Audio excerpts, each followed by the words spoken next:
Alright guys, this is going to be my my beginning part to Mr. Raging Diecast challenge. I'll probably end up, before you guys see this video, kind of go over, kind of fill you guys in, but essentially he was looking for 3 diecast customizers to partake in this very special challenge. And the challenge was he bought a project Volkswagen Golf MK3, and we have been I guess granted the task of customizing. We have total creative freedom to customize a 1/64 scale version of one, and kind of reimagine it to how we think he should build the 1-to-1 version, which is a super cool idea. It's very unique, very creative. He gave us all a $50 budget. That also was included in the price of the car, but we're all using this Matchbox Volkswagen Harley Quinn. It is the moving parts one here. The rear hatch does open up on it. The hood, doors, none of that stuff open. This will be my first casting that has a opening part that I will be customizing. So that is definitely going to make it a little bit of a challenge, but I am definitely looking forward to it. I'm going up against some really awesome customizers. They are both new to me. I have not heard of them until this challenge, but it is just a overall friendly challenge. And then at the end, all 3 of our builds will be going up in a poll, and you guys can go over and see which one you think is best. I know one of the customizers specializes in drift spec, he calls it, where he can make like the front wheels turn and everything like that, does engine swaps. And then the other one is known to do actual like gold, 24 karat gold plating and putting diamonds on his cars and like all kinds of crazy stuff. So like I'm not going up against just any Joe Schmo here. Like I'm going up against some top-notch customizers. But again, it is all just for fun at the end of the day. No hard feelings, nothing like that. I'm really not putting my expectations that high to win the poll or anything like that, but I am really itching on customizing one of these. So yeah, without any further ado, we will go ahead and get this thing cracked open. And he wanted us to film the start to finish process on customizing this thing, which I have never done on my channel yet. So I guess I am kind of looking forward to doing that as well. So I guess I can kind of show you guys like the step-by-step process on how I go about customizing a 1/64 Hot Wheels or Matchbox in this case casting. So we will go ahead, go ahead and crack this thing open, get the case off of it. Like I said, the rear hatch does open on this thing. It doesn't open up very high, but I do have a idea on what I kind of want to utilize this for.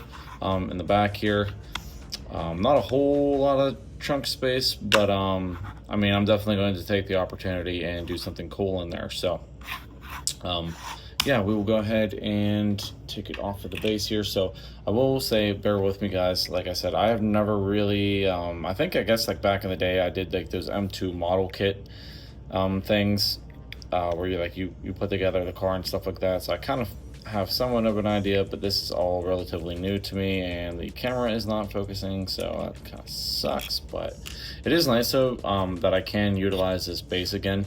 Even though I will be honest with you guys, I really do not care for Harley Quinn on Volkswagens. I know it's like a real special thing and stuff like that, but to me it is just very hideous. It's just very ugly.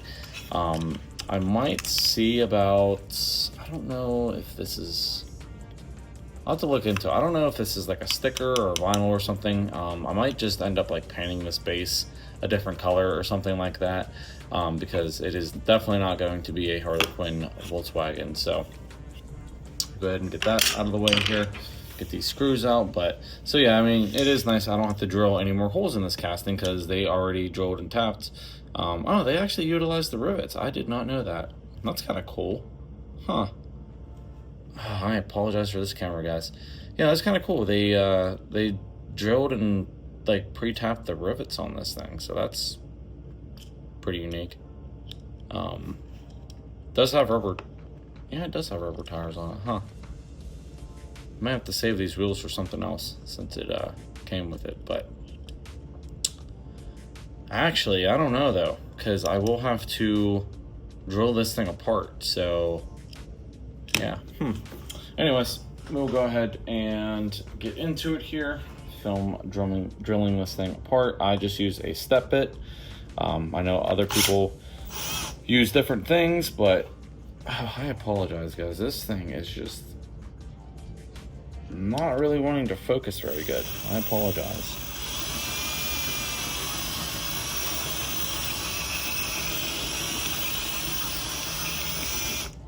Okay, just like that.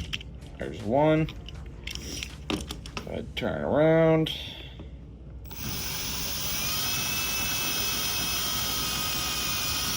I kind of wiggle it around a little bit just to help kind of bite into the rivet itself a little bit. And there you have it. Voila. We'll say that was definitely one of the easier ones I've ever taken apart. But yep, just pops off there. Whoop. Probably making this look extremely easy, which, don't get me wrong, guys, it really is. So there's your base with your wheels. Let's see, will the interior come out? Oh yeah, oh boy, wow. Okay, that just rests in there. So there's your interior, there's your glass, everything like that. Pretty, not too bad interior wise, but definitely gonna change it up. Like I said, I'm definitely gonna utilize this trunk space back here, so maybe if it'll focus for you guys. I really apologize, need to work on that. But yeah, so there's that. Here is the rear hatch, which getting that glass out, that's going to be a little bit of a challenge, but so yeah, I'll have to look at that. And then there's the casting themselves. Oh, look, you can kind of see like some overspray in there. Huh, that's kind of cool. See like the blue, like where they did like the blue. I don't know if they like painted this all. I don't know if this is just like Tampo work or they painted it like this. I have no idea, but yeah, so there you have it, guys. We got it apart, and now we will cut to me putting it in the stripper, and then we will see how well this thing gets the paint stripped off of it, because I've heard so far that this paint's on there pretty good. So I actually might end up kind of wire wheeling this first, kind of rough it up a little bit, and then throw it in the stripper and see if that helps eat the paint off. So we will catch up with you guys when we go to the paint stripper. Alright guys, so I decided to go ahead and wire wheel this thing. I just did it like real quickly and stuff like that, and it was already starting to take off some of like the tampos and paint and all that stuff, but just kind of hit it real quick just to rough it up and stuff like that. Did the same with the rear hatch here, got it all roughed up and everything as well. So we will go ahead and put some paint stripper on it. I apologize for the shakiness. I am doing this one-handed right now, so we will go ahead and pour some citrus strip on it. Probably a little bit too much there. And then all I do is I just take a paintbrush and kind of just put it all over the car and everything that you want to strip the paint off of. So go ahead and make sure this thing is nice and covered. Like I said, I've heard already from the other customizers that this thing is a chore. Somebody said they had it stripping for 3 days, still having the paint and stuff on it. Somebody else said after just even one time, there was still like the yellow on the roof and everything like that. So I'm hoping that wire wheeling this will hopefully result in a better stripping process. Go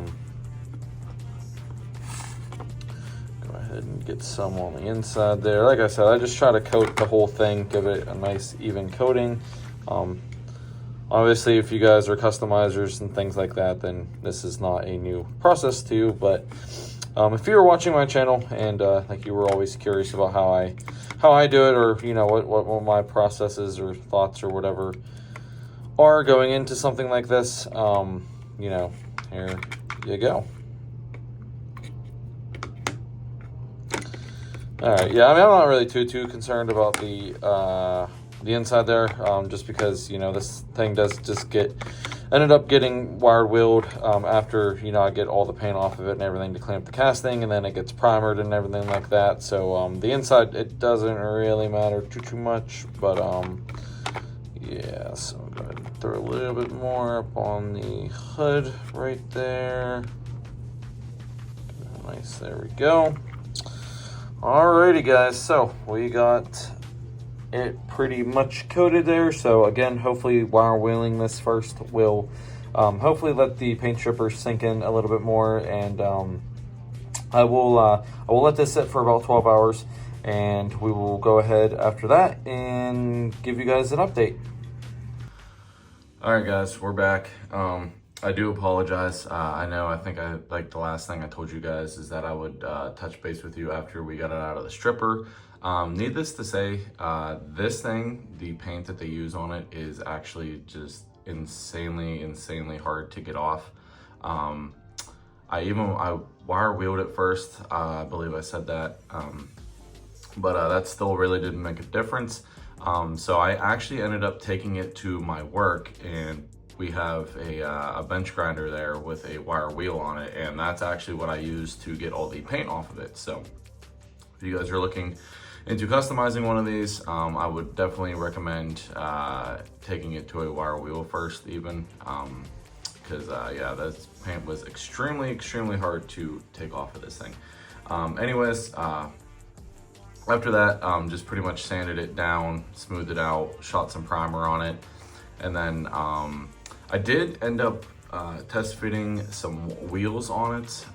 Let's see, I believe these are the wheels that, these aren't the ones that I originally wanted to use, and I still don't know if I am going to use these ones, only because the wheels that I had originally ordered were these ones right here.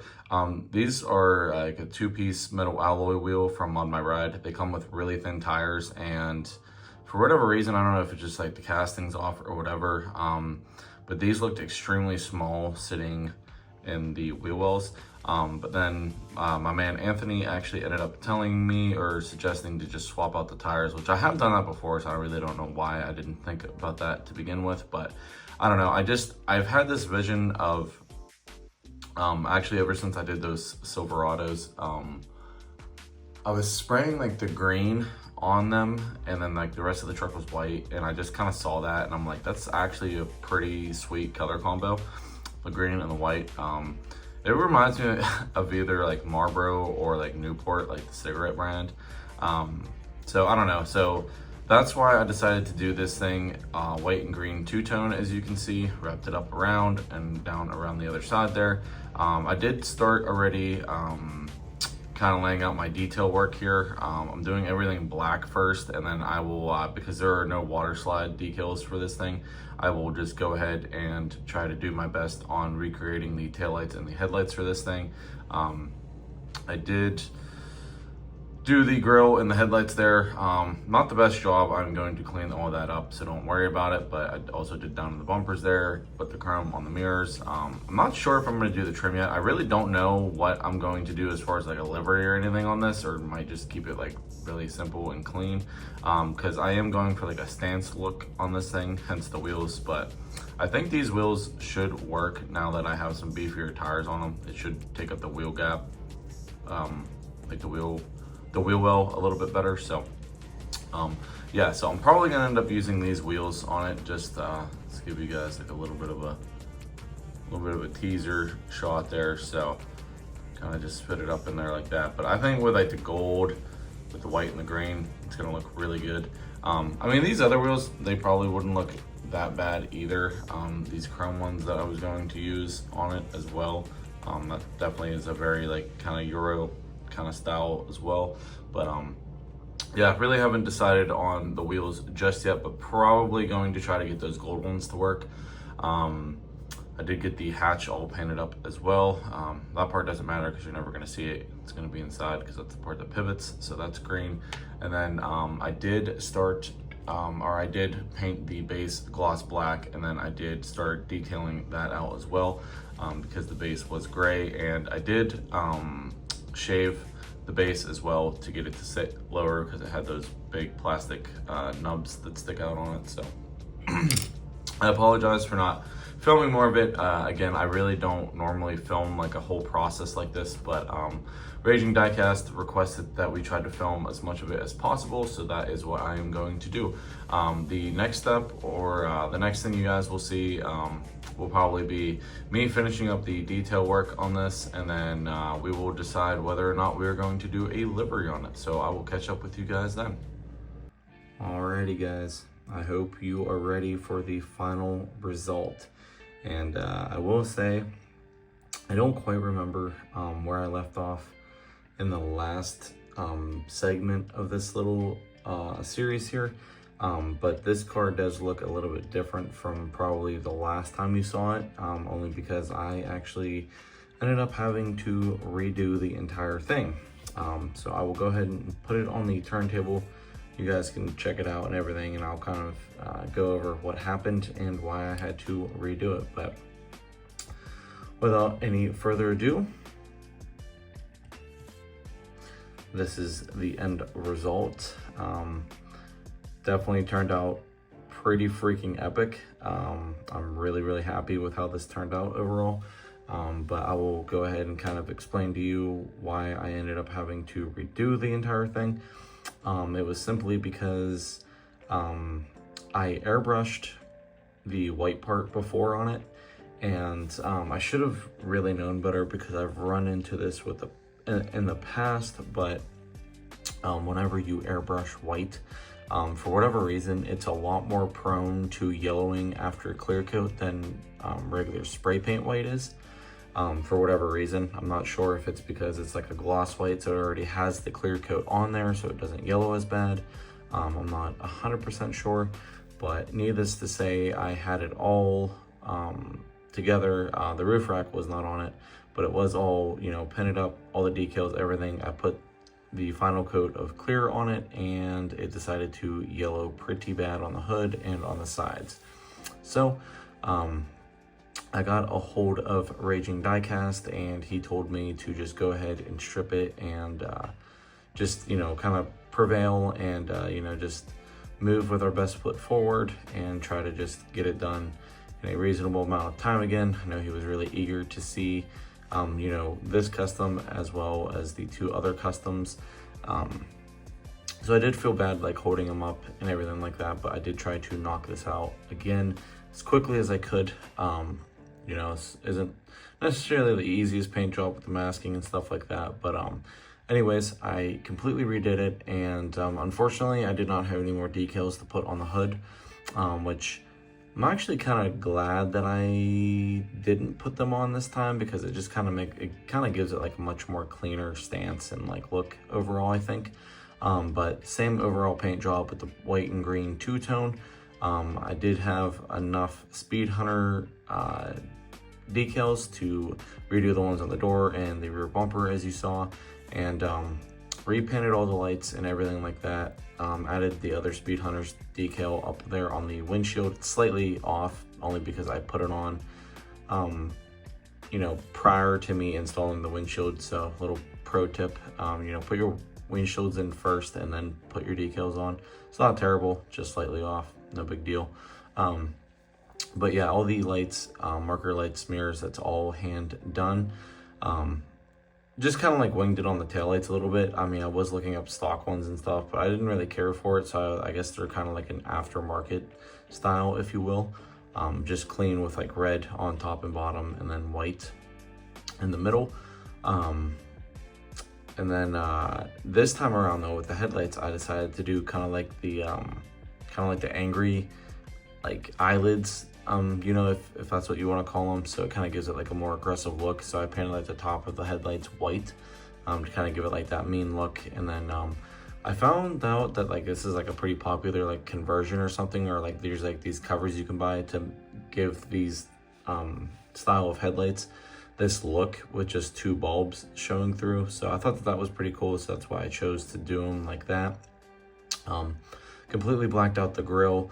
The last version, it did have the grill or the emblem painted green, but I didn't really care for that, so I just left it all blacked out. And then I did like the grills black, and the base got painted black as well, as you can see on the bottom. Exhaust, just some other minor detail work on the bottom there. But yeah, and then I went ahead and spray painted the interior black as well. Did the seats with white inserts to kind of help, you know, contrast with the overall theme there. Did everything up on the gauges, did the steering wheel, the shifter, all that jazz. And I also shaved, I don't know if I mentioned this, but I actually ended up shaving down that middle post because it was very bulky up on the top of it. So I actually shaved it down, so it is just a nice skinny post going all the way down there. I guess in hindsight, and I might still do this before I ship it off, but I probably should have painted that post black on the inside so it doesn't stick out as bad. But it is what it is. You know, it's there regardless, so oh well.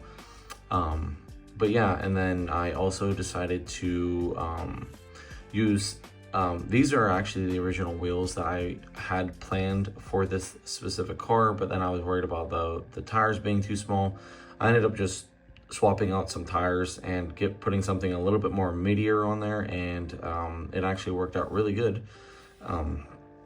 Because you can still adjust like the stance and everything like that, and as you can see, I definitely lowered it and gave it some camber.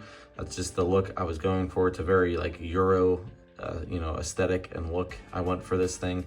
Just like pretty clean paint job, some nice gold wheels with some shiny lips on them, some camber, nothing too crazy.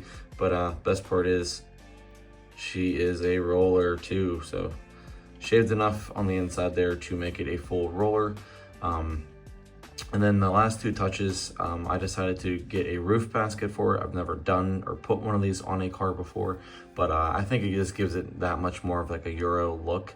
And I actually ended up, I think it was supposed to be mounted the other way, but I actually just ended up turning it and cutting off like the bases because it was actually supposed to like stick up a little bit more. Didn't really care for that, so I cut like the bases off and then just glued it right to the roof there. So definitely gives it a pretty cool look, especially when you're like looking like eye level at it. And but my favorite part is what I put in the trunk of this thing, because it does open. If I can get it open for you guys here. It's a little bit tricky. It does not shut the best, unfortunately, but gotta put it back down there. I decided, since this has a opening hatch on it, that I wanted to utilize that and make it look like it is on air ride. And it's gonna be really hard to tell, kind of catch it right there. I actually ended up painting the floor in this thing, like the trunk floor, brown to emulate wood, obviously, because that's like a pretty common thing, like a pretty common trunk setup to do, and like especially like the Euro world. So I ended up painting the floor brown. And then if you're curious where I got that pump from, the pump and the roof basket actually came from 3D Benchworks Toys. And that is actually a pump off of a lowrider kit that he sells. It has like that pump and then like 4 other like little like compressors or batteries or something with it, like something you would see in like a lowrider trunk. But ever since I saw it, I got the idea, like, let's make it look like this thing is on air ride. And it worked out perfectly because I cut out just the pump itself with the lines. So it looks like the lines are fed down through the floor to give it an even like cleaner look. And then I just chromed out the lines in the pump. And I don't know, it's just a super cool little touch. And you know, like, why not? You know, this thing has an opening hatch on it, an opening part. I might as well like utilize it and give it like a really cool feature back there. So I don't know. I think it just kind of ties in like the whole like aesthetic that I was going for. And I'm not gonna lie, I'm like pretty proud of this thing. I actually really wish I could keep it to bring it to the Diecast show in October, which is coming up very quickly. I have no idea what I'm going to create or bring to that just yet. But this one I definitely would without hesitation bring and show off there, because I'm really proud of this thing. It looks so sick. I mean, talk about like Euro, you know, to a T. This is about as Euro as it gets for sure. So, anyways, I really need to get this thing. I already took pictures and everything else of it. I really need to get this thing on the base, and I'm going to go ahead and put it on the base. And I didn't just stop at customizing the car. I actually decided to customize the base of it as well. And that is because, as you guys know from the beginning, that this is the Matchbox Harley Quinn car, is what it started out as. And it had the Harley Quinn base on it, and I just did not care for that at all. So if I can get this thing freaking screwed in to its home here. Give me a sec. Oh, sorry guys. Bear with me here. Trying to get this thing screwed back down. If it will. Don't know why it's not. Okay, anyways. Let's go ahead and move this out of the way. And I actually ended up customizing the base on it as well. So I sanded the face of it and spray painted it all white, and then I two-toned it with the green to kind of just like match it with the car. The car is not perfectly split halfway with the green, so I didn't perfectly split it on the base. As you can see, it's kind of like slightly off, and that was on purpose. But then added my little Strictly Diecast logo there. I mean, it has it on the car, but I just wanted something on the base as well, so it's actually covering up the Matchbox trademark. But yeah, I don't know, I just think it kind of gives it like that just overall nice like aesthetic, you know, just something cool, just something different. And I think it would be cool to just put this back in the original case and everything like that, but on a completely custom base. So yeah, that is what I came up with, guys. Let me know down in the comments, you know, if you've enjoyed this style video. Raging Diecast specifically told us to film as much as we possibly could throughout this entire process. So that is what I did. But I guess it just is kind of cool to show you guys like the steps that are involved with something like this. You know, even though it's not very thorough steps, you know, it just kind of shows my process with everything and how you can still have setbacks even though you've been doing it for quite some time now. So with that being said, I greatly appreciate you guys watching.